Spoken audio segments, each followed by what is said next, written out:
Picture waking up to the sound of hammers hitting wood. Not repairs you called for, not a project you approved, but strangers tearing into the bones of your home. That was the morning I realized I wasn't just living under an HOA. I was living inside someone else's empire.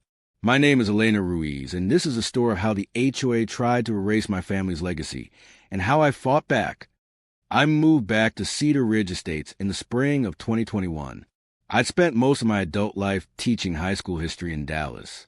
After my father passed, I inherited his ranch, 4 acres of land, a red barn built by his hands, and a cedarwood house that smelled like the past. Dad bought that land in 1974. Long before developers rolled in, long before there was even talk of an HOA. He raised me there until I left for college, and after Mom died, it was just him and that barn. When I came back, it wasn't just nostalgia pulling me, it was survival. After 20 years teaching, a pandemic, and the kind of grief that cracks you down the middle, I needed roots again. At first, it felt right. Mornings on the porch with coffee, the smell of hay and pine, the sound of the wind through the barn rafters. But within 2 weeks, I met Cynthia Marlowe. She arrived in a pearl-white SUV, parked diagonally across my gravel drive like she owned it. She stepped out in heels onto dirt and grass, platinum hair, pressed blouse, clipboard in hand.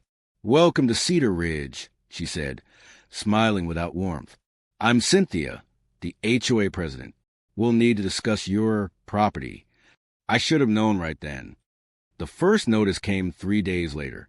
Violation, non-compliant exterior paint. Fine, $200. The paint hadn't changed in 30 years.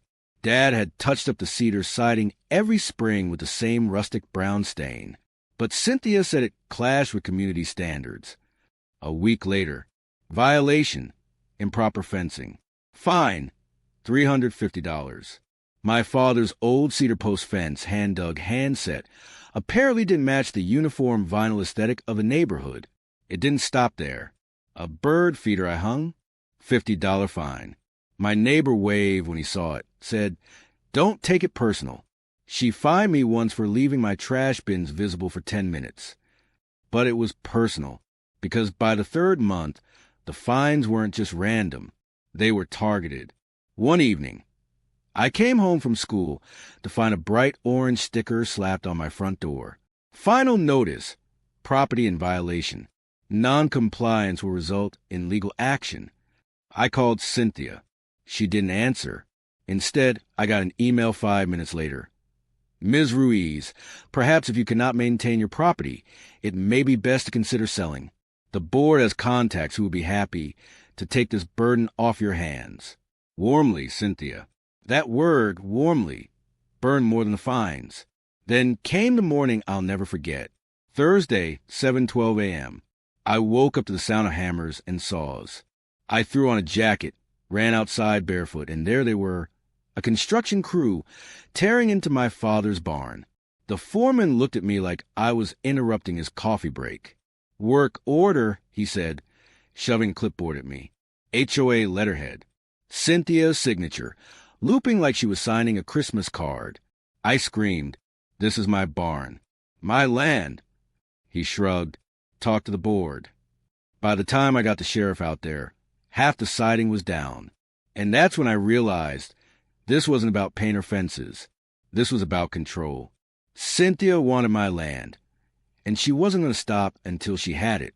After the barn incident, I went straight to the county records office. Hands shaking, throat dry, I pulled every deed, easement, plat map I could find. My land was older than Cedar Ridge itself. The HOA didn't have one scrap of legal authority over it, except what Cynthia claimed under a vague clause about community improvements. I hired a lawyer. His name was Mr. Ochoa, a wiry man with glasses that never seemed to stay put. He looked over the documents, tapped one finger against a paragraph. "This clause is garbage. She's bluffing, but she's counting on you not having the money or energy to fight." And she was right. I didn't, but I fought anyway. That's when the letters started. Not official notices, just anonymous envelopes in my mailbox. Printed pages with headlines like, What you don't know about Elena Ruiz. Is your property value safe? Half-truths twisted into poison. My divorce. The fact I left my teaching job early. Whispers that I was unstable. At the grocery store. Neighbors who'd smiled at me a month ago now avoided eye contact. At the farmer's market. A woman I'd shared recipes with suddenly turned her back when I waved. Cynthia was running a smear campaign. But I wasn't alone. One evening, I heard a knock. Standing there was Mr. Harlan, a Vietnam vet in his 70s. He held out a manila envelope and a casserole dish. Figured you'd need this. And dinner. Inside the envelope were 3 years of HOA meeting minutes. He whispered, I voted no when Cynthia pushed the new road project. Next week, my flagpole got cited. Coincidence? I doubt it. Then came Dana, a single mom, arms crossed, fury in her eyes. She tried to foreclose on me for fines over my kid's trampoline. I had to borrow money to save my house. She wants you gone because you're the last piece of land she can't control. And finally, Marcus, a former board member. She erased my votes from the records. Look close at those minutes. Some meetings never even happened. Piece by piece, a picture emerged. Inflated landscaping contracts. Emergency repairs paid to Cynthia's cousin's company. Fines that mysteriously disappeared when paid by her friends. This wasn't about community standards. This was an empire built on intimidation and greed. So I did what teachers do best. I documented everything. I built timelines, cross-referenced invoices, color-coded charts. And with each document I uncovered, my anger hardened into resolve. But Cynthia wasn't done. 2 weeks later, I got served with a lawsuit. The HOA was suing me for obstruction and damages, $32,000. The process server handed me the papers while I was volunteering at the library, in front of half the town. My humiliation was public. That night, I sat on the porch with the papers in my lap, tears running down my face. I thought about giving in, selling, walking away. Then I remember my dad's words. Meja, never let anyone take what you know is rightfully yours. And I swore, if Cynthia wanted a war, she'd get one. The special meeting was called for a Tuesday night. Cynthia announced it with less than 48 hours' notice, a violation of state law. But she didn't care. The clubhouse was packed. Dozens of residents, some curious, some hostile. Cynthia sat at the head table in a cream blazer, hair immaculate, gavel in hand like she was presiding over a courtroom. She started with a slideshow. Slide 1, my violations.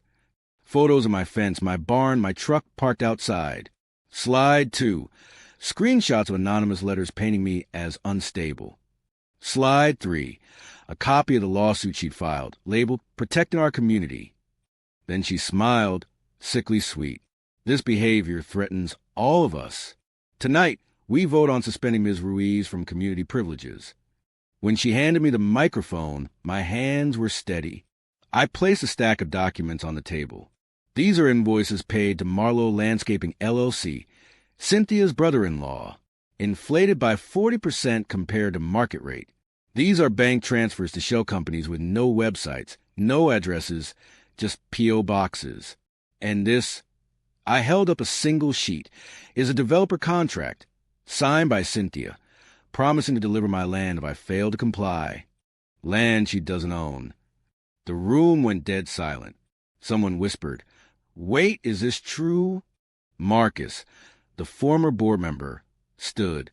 "I can confirm it. I saw drafts of that contract." She buried them. Voices rose, angry, confused. Cynthia slammed the gavel. "Lies! All lies." But then Dana shouted from the back. She tried to foreclose on me over a trampoline. "Don't tell us this is about community safety." Mr. Harlan waved his flag citation notice in the air. She fined me for this. Meanwhile, her friends have inflatable Santas in March. The crowd erupted. When the vote was called, the recall passed with 72%. Cynthia was out. I'll never forget the look on her face. A porcelain mask cracking in real time. 3 weeks later, the county DA announced an investigation into embezzlement and fraud. Cynthia was arrested in her pearl white SUV, in full view of the neighborhood she'd once ruled. The new board formed, me, Mr. Harlan, Dana, and 2 others. We tore up the bogus fines, refunded money to families who'd been bled dry, rewrote the bylaws so no president could ever operate unchecked again. And my father's barn? We rebuilt it. Neighbors volunteered. Kids painted signs. Even the skeptical ones pitched in. We were named at the Ruiz Community Barn, a place for potlucks, meetings, even weddings. One evening, after the work was done, I hung my father's old hammer on the barn wall, a symbol of stubbornness, of building something that lasts. As for Cynthia, she pled guilty to fraud and misuse of HOA funds. Last I heard, she's barred from ever serving on a board again. Sometimes I sit on my porch, watching the sun burn gold over the pasture. I think about how close I came to giving up, but I didn't. And because I didn't, my father's legacy, our land, our barn, our story, still stands.